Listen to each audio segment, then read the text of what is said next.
Story appears ordinary until you see the core side of it. And what you're looking for is the story behind the news. We bring it to you from Lagos, the commercial capital of Nigeria. Giving you all sides and political stories round the clock. Every detail from the start line to the final whistle. CoreTV News, expanding your view.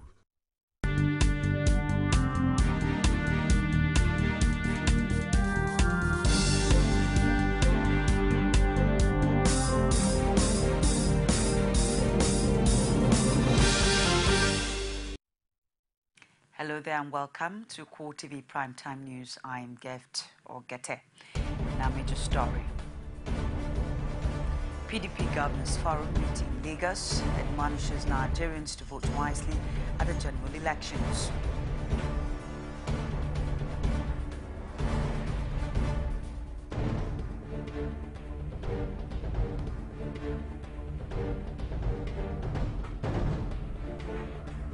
Also in this program, the Independent National Electoral Commission (INEC) records 80.61% distribution of PVCs to registered voters nationwide.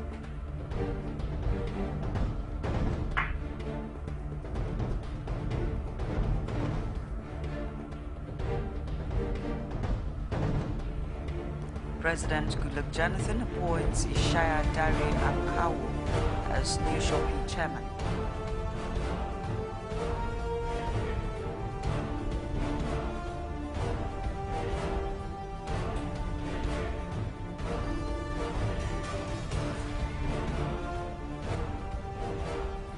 Outside Nigeria, former Ivorian First Lady Simone Bagbo backs 20 years in jail for political violence. Thanks for staying glued to CoreTV News. Now details of the headlines and other stories. The PDP Governors Forum has restated its aversion in what it terms the politicization of corruption in the name of campaign through military apologists. The forum made the stands at an interactive session with the media and civil society groups where it urged Nigerians to ensure continuous development in the country by voting for the party in the forthcoming elections. Oluwaseyi Adegoke was at the event. She filed in this report. The forum, which was tagged Sustenance of Democratic Values and National Development, began with observing a minute silence for heroes who fought for emergence of democracy in Nigeria.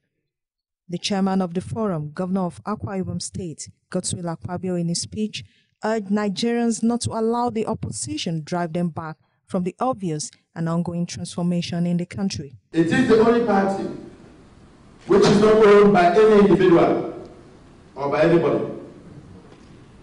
It is the only party that is not built around a cult personality. Therefore, in the PDP, we abhor corruption in all ramifications. PDP wants a corruption-free Nigeria. It is important to note that the PDP has done a lot in the fight against corruption since the coming of democracy, particularly under the current dispensation. While his Niger and Jigawa state counterparts Babangida Aliyu and Sule Lamido in the same vein advised Nigerians to vote wisely in the coming election. The party or the main people who adopted Buhari on that their primary day did that to extend their looting, their stealing of public property into the nation. They have done it in the states, and now they want to transfer it to the whole country.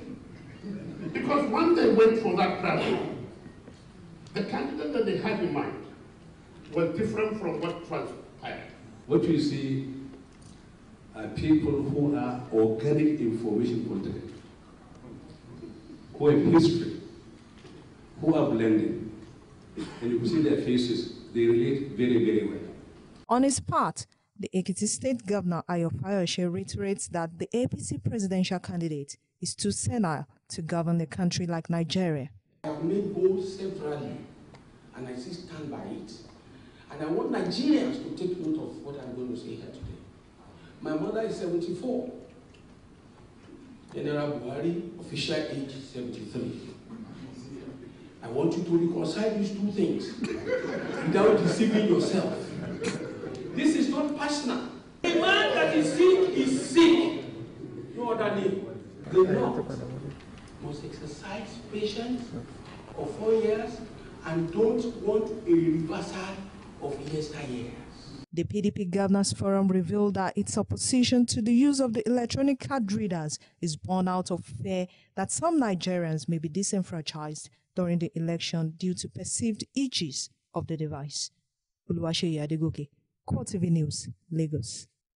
The Independent National Electoral Commission, INEC, says 80.61% of registered voters have picked their permanent voters' cards across the country as on Monday, March 9th. Figures released by the INEC spokesman, Kadi Dewu, in Abuja showed that 55,490,031 eligible voters have collected their PVCs. The Commission also confirmed that it has delivered all 68 million cards nationwide. A close look at the statistics indicates that Zamfara State has recorded a 95.97% rate of PVC collection, followed by Jigawa with 95.91% and Gombe with 95.50%. The figure from Lagos shows that 64.64% of voters have collected their cards, while the FCT has 64.17%. The only state with less than a 50% PVC collection is Ogun State, where only 47.58% of the cards have been collected by eligible voters. The Independent National Electoral Commission has rated itself high in the field test of smart card readers in 12 states. INEC specifically said it fully achieved its objective of verifying permanent voter cards presented by voters at the polling units where the mock trials were conducted. It also said in a statement issued by Chief Press Secretary to the INEC Chairman, Kadi Dewu, that 59% of voters who turned up had their fingerprints successfully authenticated. INEC, however, noted that it would be investigating the cause of the failure of the card readers to verify PVCs, especially in Ebonyi State. It has also decided to repeat the exercise in 2 registration areas in the state on March 14th. A civil society group, Youth Initiative for Advocacy, Growth and Advancement, YAGA, says the mock test of card readers held in 12 states last Saturday was a huge success. This, it said, sums up the report of 195 observers it deployed to 12 registration areas where the field test of the card readers were held. Spokesman for the group, Samson Itodo, however, noted that in spite of the success of the exercise, there are challenges that INEC needs to address before the general elections. He wants the electoral body to provide an alternative way of transmitting accreditation data from the polling unit to its central server in case the network service fails on election day. This was not the case in Egwagwada ward, for instance, in Niger State, where the card reader batteries were about 45 to 50% charged as at the time of commencement. Some polling units in Izu Unuhu ward in Ebonyi State also recorded cases of 45 to 50% battery power level. Extra batteries or backup batteries were not deployed to most polling units. Only 3% of polling units had extra batteries according to field reports. However, the battery of the card reader deployed to PU008 in Angwan Habu, Nasarawa State, failed to perform optimally. An incident occurred in Bubugaje Primary School, PU08, that's in Kano State, where the card reader failed to verify several PVCs as at 12 noon. But the polling official had to restart or rebooted the system, and the machine picked up and they proceeded or they continued with the verification exercise. With the recent test run of the card readers by the Independent National Electoral Commission, the INEC and the alleged moves by some parties to ensure that advisors not used different opinions have trailed this outcome. While some hailed the test run and the card readers as a game changer, others do not seem to agree. Our reporter Oluwaseyi Adegoke takes a look at the seeming growing fear or otherwise of the card reader. Issues surrounding the use of card reader for the 2015 general elections has since been generating mixed reactions from different quarters. At the House of Representatives, the PDP caucus says INEC is taking a huge gamble by insisting on the use of the card reader, while the APC caucus argued that the card readers will go a long way in eliminating rigging during the polls. These analysts, Achike Chude and Delia Shirua, are however of the opinion that the card reader is a game changer. From what I know about the card reader, it is an innovation that is capable of stopping election rigging in Nigeria. And I am of the view that any political party who is worth its salt, that is popular enough to contest this election, should not have anything against the card reader. In a society that is fast, developing, science and technology on the rise and the rest, and then the mode of doing election remains as crude as it has been for 15, 16 years. So I think this is the right thing. And we have seen the demonstration, the mock exercise that was conducted. If the PDP was afraid about it, then you want the PDP to be involved in that mock exercise. And I want to believe that they sent officials to the field. And what they would have been told by their officials is that some of the fears, if not all the fears that they have been allayed by this, mock exercise that took place in some states in this country. They both urged Nigerians to ensure the success of the nation's democratic experience. My opinion is that the card readers are innovative. They are going to help the process of free, fair, credible, and transparent election in Nigeria. Those people who are uncomfortable with the card reader should concentrate their energy and attention on making sure that those other factors outside of the machines themselves, the card readers, that those factors work, for the benefit of having credible elections. But Nigerians also wait with bated breath for what happens next in the unfolding drama leading to the general elections. Oluwaseyi Adegoke, CoreTV News, Lagos. The recent visit of President Goodluck Jonathan to Osun State last weekend has left the All Progressives Congress in the state alleging gross violation of electoral laws by the PDP, whom they accuse of damaging their party's billboards. The APC says the wanton damage of its billboards and other political paraphernalia in Ilesha and Ile-Ife by hoodlums suspected to be thugs of the People's Democratic Party was triggered by the president's visit to the ancient towns.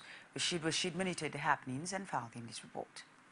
In his quest to get re-elected as the #1 citizen of Nigeria, President Goodluck Jonathan had on Saturday made journey to Ile-Ife, the source of the Yorubas, and Ilesha, the headquarters of Ijeshas, to canvass the traditional rulers and have their royal blessing. And as this was going on at the palace of the Oni of Ife and that of the Owas Palace in Ilesha, allegedly emboldened by the presence of the president in Osun State, the APC accuses the PDP of unleashing terror, pulling down billboards and posters of the APC across the two Asian cities. Immediately after the visit, all our billboards from Enua down to Moro Junction has been destroyed.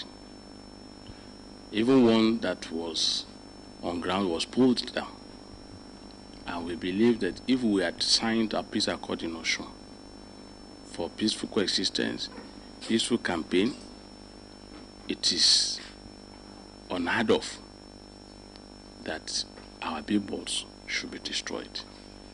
But we are not much bothered because we've realized it is their trademark. Though the PDP has since through a press statement denied the said attack, the APC says evidence is abound that the destruction of APC's billboards are calculated move by the PDP to cause violence, but the APC vows not to retaliate, as they however call on security agencies to wade into the matter. It is very appalling. Only God knows what the intentions are. It is an invitation to violence and anarchy. Unfortunately, we have seen the campaign of the PDP thus far. Even if the old first lady could say, maybe anybody tell you change, stone them. it is telling you that, the disposition, the attitude of the other camp is nothing but invitation for violence and anarchy, which they will never get from us. We should enjoin the security agencies to call all these people to order. We don't want any violence in Oslo. If they believe that it's true violence, they will get the votes of the people. They should call them to order. Ile-Ife and Ilesha are two strategic political towns in regards to the forthcoming general elections, as the governor of Osun State, Ronfa Aregbesola, hails from Ilesha, while the governorship candidate of the PDP at the August 9th governorship election, Iyolo Omishore, hails from Ile-Ife. The general elections for now seems to stand between pure politics and royal blessings. Rashid, CoreTV News, Ile-Ife. Former Vice President and Chieftain of the All Progressives Congress, Atiku Abubakar, has said he is fully committed to the APC and the success of its presidential candidate, General Muhammadu Buhari, and other candidates. He insists that his stand is unwavering and not up for bargaining. The former Vice President said this against the backdrop of reports in a section of the media of his purported return to the fold of the ruling People's Democratic Party. He noted in a statement issued by his Atiku media office in Abuja on Tuesday that reports of a return to the PDP or any of a party as the handiwork of mischief makers bent on pitching him against other leaders of the opposition party. Atiku Abubakar maintained that it will take more than the antics of mischief makers to break that bond. He pointed that his return from Adamawa, where he convened a stakeholders meeting to reconcile disagreeing camps in the party, is a clear testimony of his commitment to APC. Ambode on PDP governorship is next. The governorship candidate of the All Progressives Congress in Lagos, Akinwumi Ambode, says the PDP is no match for the APC. He made this assertion at the party's governorship campaign rally in Etiosa, where he assured residents of Etiosa of the completion of projects and development of the local government. It's CoreTV Primetime News, and after this break, President Jonathan names new Shopee chairman. Find out when we return. Stay with us.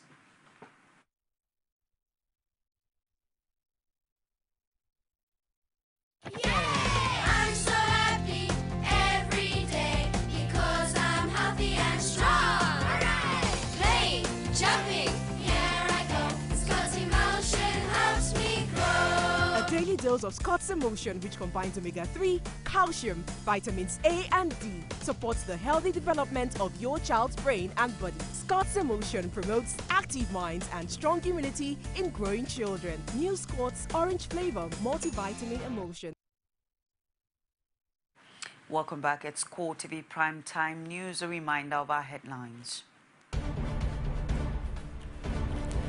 PDP Governors Forum meet in Lagos admonishes Nigerians to vote wisely at the general elections.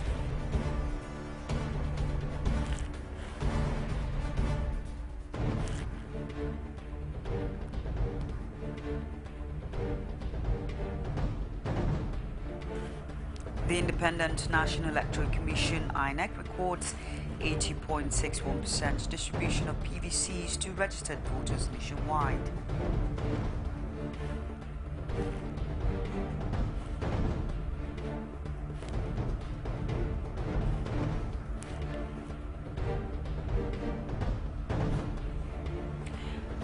President Jonathan appoints Ishaya Dari Akawu as new Shopee chairman. Don't forget that you can also catch us on our social media platforms. On Facebook, it's facebook.com/CoreTV News. On Twitter at CoreTV News NG. And on YouTube, it's youtube.com/CoreTV News. The All Progressives Congress in Ekiti State has berated the state governor Ayodele Fayose for tagging its presidential candidate Muhammadu Buhari a liar. The party made this criticism while reacting to media reports where Fayose castigated Buhari as incompetent to contest election. The State Publicity Secretary of the party, Taiwo Olatobosun, says the governor's action gave him away as an unconscionable character who sought to hide his head in shame over his sundry activities that marked him out as a tragedy on the question of integrity. According to him, Fayose is not competent to question any Nigerian over issues relating to integrity.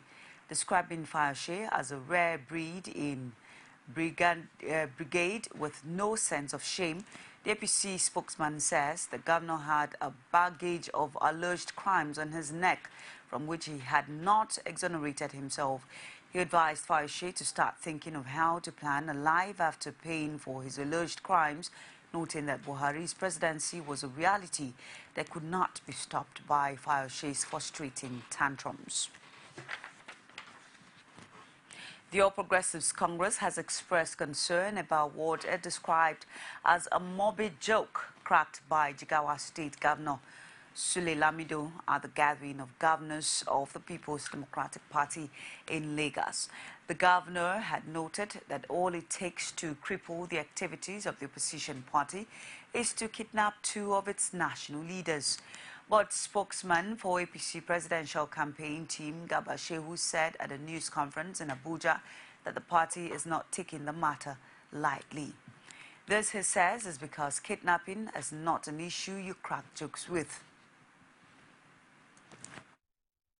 I want to consider what Governor of Jigawa, Sule Lamido, said as maybe some kind of morbid joke. And I hope that it didn't come from his heart, it didn't come from any seriousness. Otherwise, at a time when kidnapping is a very serious plague nationwide, I think that it is terribly, terribly in bad taste that a governor would stand before television camera and announce that to break the APC, all they needed to do is to kidnap two APC leaders and that the party will be broken. I think that the party, given all of the things we're seeing, you know, Fanika, all of this press conference in Umuahia and the language in which it's like people are not conscious, they are not aware that Nigerians have sensitivities that need to be respected. Otherwise, people shouldn't just ride roughshod over the emotions of the people of this country. For us in APC, in the presidential campaign, kidnapping is a serious, for all of us, it's a serious threat to this country. And it is not a matter that people should be joking about. Eyewitnesses say no fewer than 12 persons have been killed in a fresh suicide attack on Monday market in Maiduguri. The source says 12 persons were also injured in the bomb blast and had been taken to a hospital in the state's capital for treatment. The explosion was said to have occurred from a planted bomb at the crowded market at about 4:30 p.m., causing pandemonium in the market. Monday market has witnessed about 5 explosions since the turn of 2015. Aside the latest attack, the same market was attacked on Saturday alongside another market and a motor park. Borno State Commissioner of Police Clement Adoda confirms the attack but did not give a casualty figure. Boko Haram insurgents in a convoy of Toyota Hilux vehicles and motorcycles attacked Chibok community and chanted away several property and food items before touching many homes in the early hours of Tuesday. Chibok is 126 kilometers south of Maiduguri, the state capital. Confirming Tuesday's incident in Maiduguri, a military source said that the fleeing terrorists from Sambisa forest overrun Kuturi village, 12 kilometers from Chibok town, by touching down 36 houses and places of worship at Dun. Chairman of Chibok local government, Abna Lawan, also confirmed the attack, even as he said no life was lost. The Senate has held the military authorities over the success of recent counter-terrorism operations against Boko Haram in the northeast. The federal lawmakers also urged the troops not to relent in efforts that have seen them reclaim about 30 communities previously held by the Islamist group. The resolution was on the basis of a motion which incidentally was moved by senators who before now were critical of troops at the front line. It's on record that many senators had, like several Nigerians, been critical of the military after Boko Haram hoisted its flag over several council areas in the 3 states of the northeast. But after weeks of remarkable successes and about 30 territories recovered from the insurgents, federal lawmakers are hailing the troops. One of the critics of the military representing Borno North actually moved the motion. For those of us whose personal houses are occupied by Boko Haram and flags are hoisted over the roof of my house in my village, please try and appreciate the emotional attachment to these successes. We pray that more of these successes will go on. We will continue to cooperate with our troops. We appreciate their efforts and we ask that they continue this patriotic drive to reclaim all Nigerian territory. This opened a floodgate of commendations for troops whom many senators say have displayed courage at the front lines. Senators dropped partisan consideration to hail the military. Distinguished colleagues, I also appreciate you for always, when we come to this chamber in the morning, most of you always ask, how is your place? I hope there is improvement. Even this morning, so many of my colleagues that we greeted each other, the next question is, how is your place coming up? Honestly, I want to appreciate my colleagues for the concern.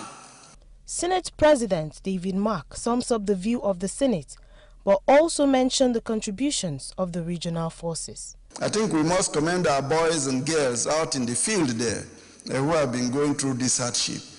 Clearly, with the right platform, the armed forces in this country will prove themselves that they are worthy of the international reputation that they've earned.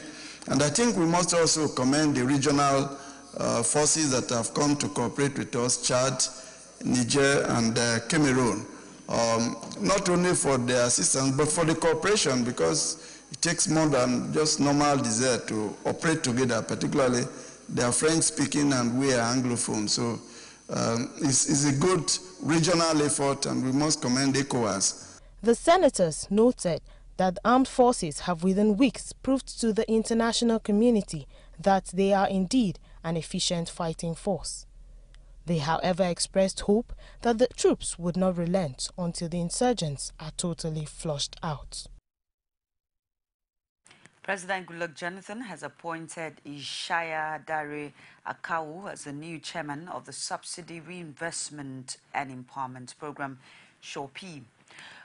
President's statement indicates that Akawu would immediately replace retired General Martin Luther Agwai, who until Tuesday was the SHORP chairman. It was, however, silent on whether the former chief of the defense staff left voluntarily or was asked to go. The new SHORP chairman hails from Jema local government area of Kaduna State and holds bachelor's degrees in the arts and law. The presidency described him as a high-level administrator in the nation's public service whose record of service includes tenures as chairman of the Kaduna State Universal Education Board and chairman of the National Assembly Service Commission. Lagos State government have threatened to embark on an indefinite strike on Monday.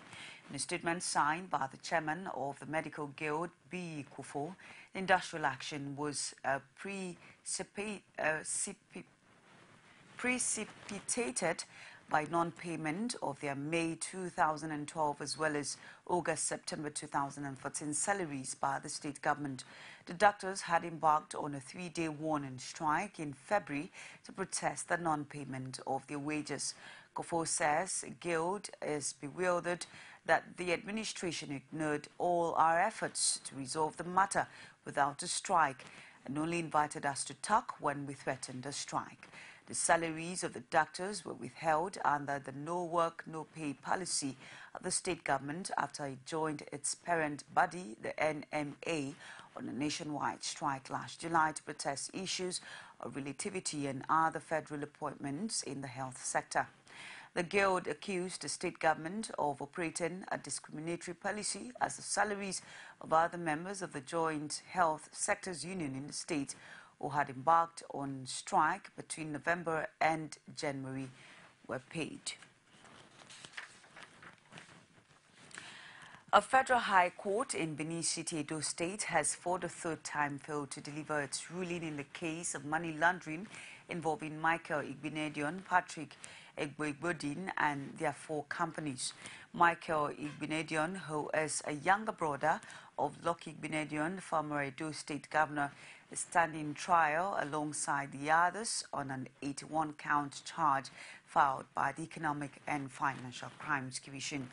Justice J. Liman, who apologized for the several adjournments, said ruling on the matter will now be made on April 17th. He explained that the first adjournment was due to the protracted judiciary strike that ended in February, while the second was as a result of his ill health. Justice Liman, however, promised that this will be the last adjournment. But before the adjournment, Abubakar Shamsuddin and Omosede Igbenedion, holding brief for Ricky Tafa and Mike Ezekome, readopted their written addresses, which were first adopted on November 14th. Counsel to the FCC also readopted their written addresses. The Economic and Financial Crimes Commission is to arraign a former senior special advisor on Millennium Development Goals to Bukola Saraki, ex-governor and incumbent commissioner for information in Kwara State, Prince Olatunji Moronfoye, for offences bordering on abuse of office, awarding contracts to his corners, embezzlement, diversion of public funds and money laundering. He is to be docked on March 19th before a federal high court in Ilorin, Kwara State, alongside Ukwe Saraki, a cousin of the former governor and senior special advisor on Millennium Development Goals to Governor Abdul Fattah Ahmed. Foronfoye is alleged to have used his position as a senior special advisor to the former governor to enrich himself.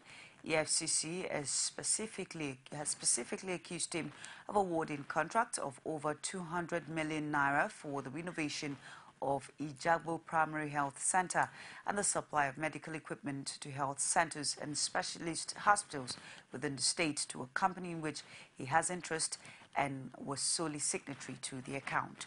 Saraki is also alleged to have abused his office and laundered state funds for his personal benefit by awarding inflated contracts to companies owned by his cronies in one of the transactions involving the purchase of ambulance buses for hospitals in the state.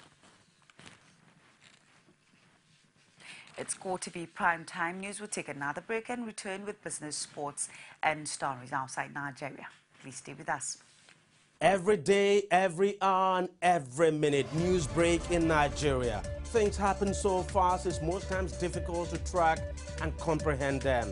But that's what we do right here on Digit 360. 2015, would you want to come back again? It's like asking Jesus Christ if he knew he was going to die, will you want to come back as the savior of the world again? We do not just help you track the stories, we break them down, explore all the angles, analyze the issues so that you can fully comprehend the stories and use them to make the right decisions.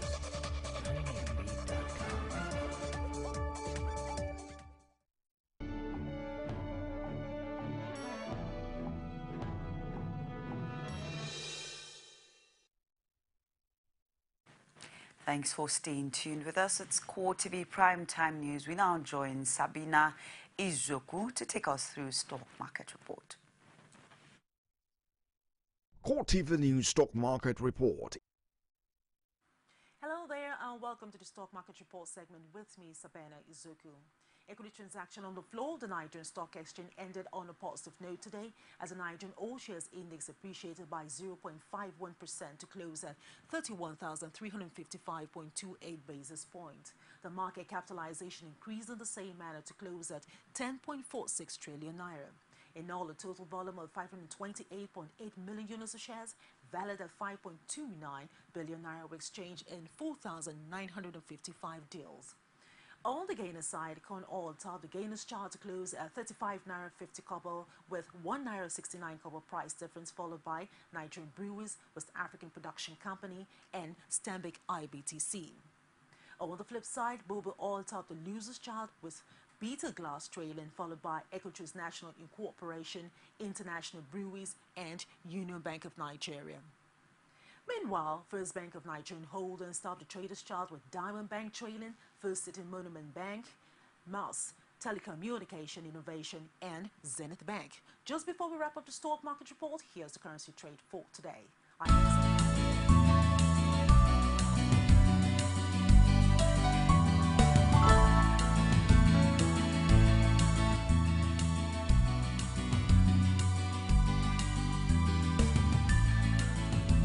CoreTV News Stock Market Report. Welcome back. Now it's time to join Sabina, I beg your pardon, Franco Malape for sports news. Our style, that's what he delivered. Here's that ball, storming, Puyol with a flying lead. Go taking them out in the lead and really.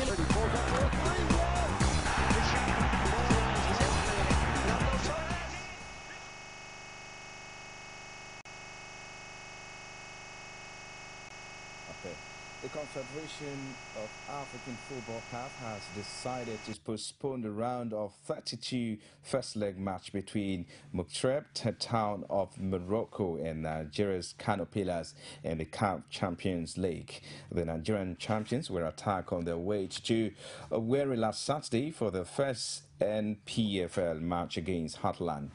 In robbery attack, which so far has left 5 players injured. Gambo Mohammed, Eneji Otekpa, Adamu Motala, Ruben Obonaya, and Ubon Ekpai were the 5 players left seriously wounded after the attack. CAF stated that it had got in touch with the Moroccan Football Federation and Maghreb Teton on the incidents concerning the Kano Pillars and their request to have the game move forward. The Moroccans accepted to have the first leg shifted by a week from its original date of March 14. And our Flying Eagles striker Taiwo Awuni was called a brace in Nigeria 3-1 win over Senegal in the opening fixture of the 2015 African Youth Championship. Says he's not after personal accolades or self-achievement, but that of the team's triumph at the African Youth Championship tournament. The 17-year-old striker scored 2 quick goals as Nigeria brushed aside host Senegal 3-1 to open their African Youth Championship campaign on an assuring note, putting them in a good position to progress to the semi-finals and a place at the FIFA Under-20 World Cup in New Zealand.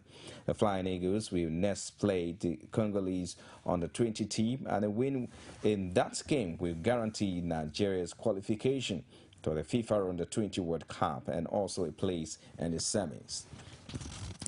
And finally now, former Super Eagles striker Yakubu Ayegbeni and Kaluchi have been recognized as the highest paid Nigerian football players in the recently compiled report of Nigerian footballers earners list.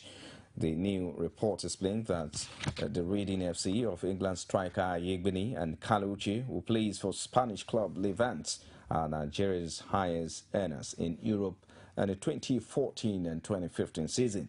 Next in the list comes the Chelsea FC midfielder Mikel Obi and Southern City striker Obafemi Martins, who are earning $2 million per year, while Emmanuel Emenike, the Fenerbahce striker, is the 5th on the list considering his contract terms of tax-free at the Turkish club.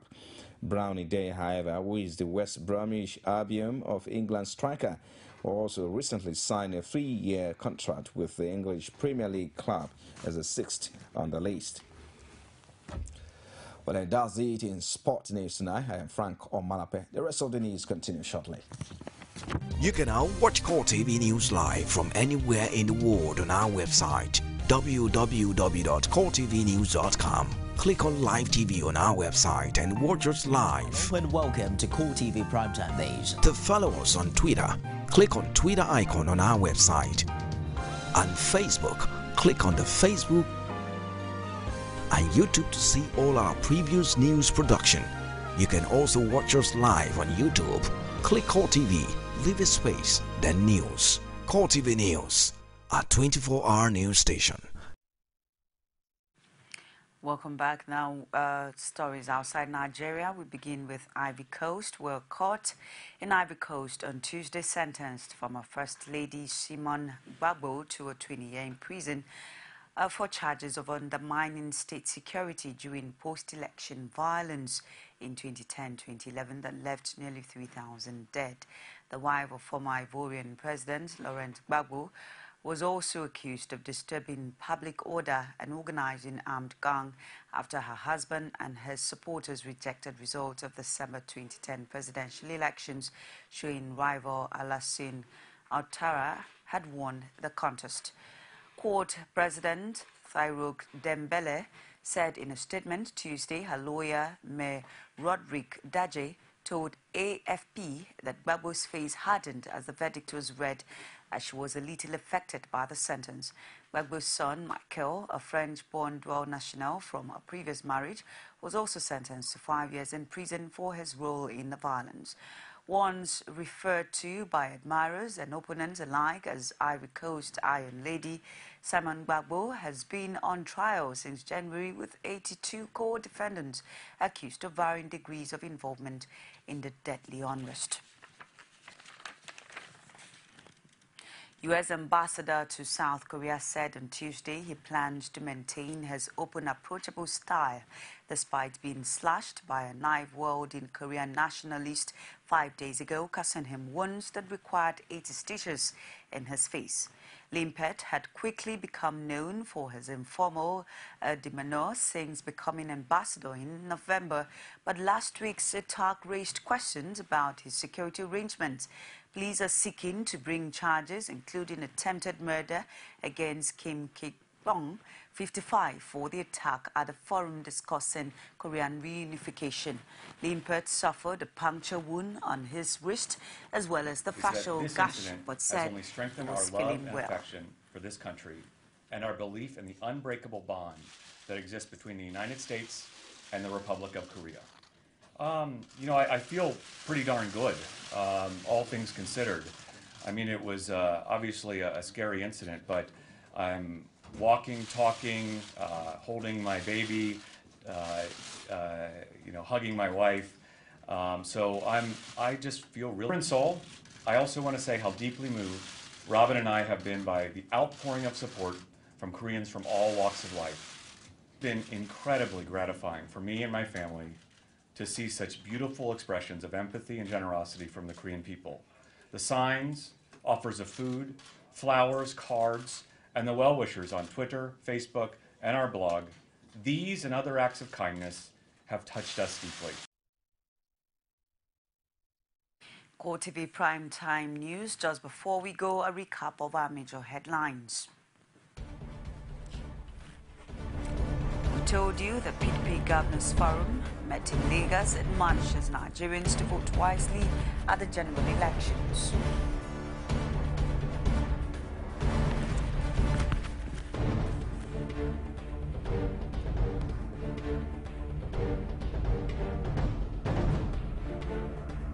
You also heard that the Independent National Electoral Commission, INEC, record 80.61% distribution of PVCs to registered voters nationwide.